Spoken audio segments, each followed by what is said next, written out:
All right, this is part 2 of 6.01, and I'll just start again with this last sentence.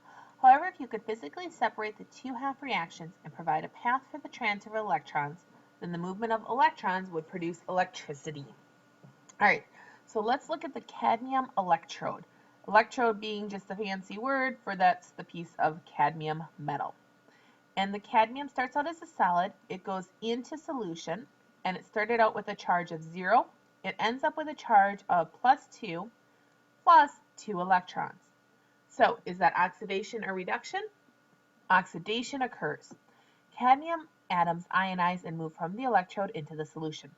Electrons move from the solid cadmium through the wire. Okay, so the electrons that it's lost are going up through the wire, and they actually cause the light bulb to light up, and the electrons continue going to the solid piece of silver. And as it says again, the light bulb actually shines. Now, what's going on at the silver electrode or the silver end? Well, we have two atoms of silver, each with a +1 charge, and it's aqueous, that's in the solution. And those 2 electrons get added to it. Now, my silver has a charge of 0. So was the silver oxidized or reduced? Well, it went from positive to 0, so it's lower, so it was reduced. Reduction occurs. Metallic silver produced from the solution accumulates on the solid silver. And then it says NO3 negative or nitrate ions move through the bridge. So if you can see, there's NO3 on the left and NO3 on the right, and the NO3 actually goes through the bridge, and it does that to maintain neutrality, because otherwise we'd have way too many electrons over here and it would be too negative. But the nitrate moves around and it keeps the overall solution neutral. This is how a voltaic or galvanic cell works. So I'm just going to copy paste this into the notes. I know it's not the best way to take notes, but I find that this unit's pretty hard because it's something that you've probably never really heard of before. And so this is one where it's good to kind of reread it through. How do you convert electrical energy to chemical energy? All right, so now we're going to look at an electrolytic cell. The big difference you notice is that the electrolytic cell, everything is in the same beaker or same solution. Here they are separated and there's what's called a salt bridge between them. Suppose you want to coat a piece of iron with a thin layer of silver for jewelry. According to the activity series, silver will not easily oxidize. Okay, so what they're talking about is if we back up here, silver is down here, Ag, it's not going to oxidize because it's way down here. But we can force it to.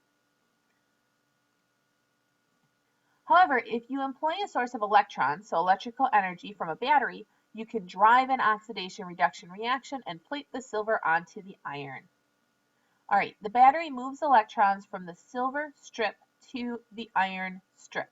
Okay, so it's moving electrons over this way. So from the battery over this way and then back to the battery, because you have to have a complete circuit for electricity to work. The silver electrode, so what's going on? We have our chunk of solid silver, and it turns into silver with a positive charge in the solution, so it's aqueous, +1 electron. So it went from a charge to 0 to 1. Is that oxidized or reduced? And it's oxidized, so oxidation occurs.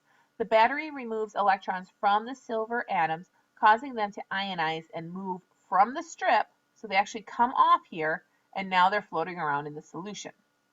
So now what happens at the iron electrode is, remember the silver has a +1 and there's that electron floating around. So now we're basically taking this and saying, okay, it's moving around in the solution, and then it's going to turn back into solid silver. So it's going to hook on to the iron. And that's reduction. Reduction occurs. Metallic silver produced from the solution accumulates on the solid iron. Okay, so in other words, it's like this picture. So it's actually going to go over and then it's going to accumulate and plate on it. This is how an electrolytic cell works. So again, I'm just going to copy paste this entire slide into the notes. So what are some uses of electrolytic cells? Electroplating metal coatings onto jewelry, silverware, and other objects. Electroplating protects metals from corrosion or puts fine coatings of precious metals on objects. So if you buy a ring that's solid 24 karat gold, obviously it's going to be more expensive than a ring that is plated or just covered with gold. However, you also don't want a ring made out of pure gold because gold is very soft, and every single time you bumped your hand, you would have a dent in your ring and you wouldn't be able to get that dent out and it wouldn't look very nice. So there are advantages in jewelry for just coating it with gold or silver. It's also used for producing chlorine gas from sodium chloride for disinfecting water.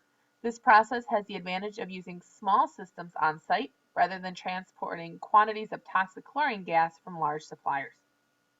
This apparatus, which gold plates the eyeglass frame, is an example of an electrochemical cell. All right, so we have our gold, we have the glasses over here, the battery is hooked up, so the electrons go in here, they cause the gold to go into solution, the gold attaches on there, and you have gold glasses. Now, it's easy to see how the glasses go from a silverish color to gold, but I also want you to look at this. So just watch this piece of metal and look at that, there's less of it, right? That's because the gold that goes on the glasses actually comes from this piece. So little pieces basically break off and attach over here. So your original piece of metal is going to get smaller. All right, so let's add some information to the notes. As I said, I just copy pasted those slides in because there's kind of a lot of information. So again, we use it for jewelry, silverware, makes it better, and for chlorine. All right, electrochemical processes interconvert chemical energy and electrical energy. Electrochemical processes involve oxidation reduction or redox reactions. Different metals vary in their ability to participate in oxidation reduction reactions. The differences are shown in the activity series, so in that table. In electrochemical cells, oxidation reduction half reactions take place in separate compartments connected by a solution and with a separate path for the flow of electrons.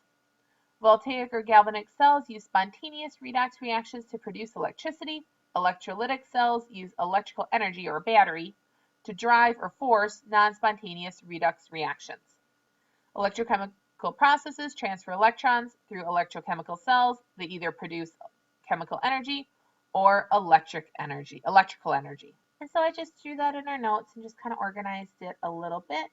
Added the fact that the activity series, that's that table with lithium on the top.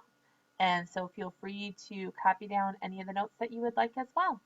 And that's it for this lesson.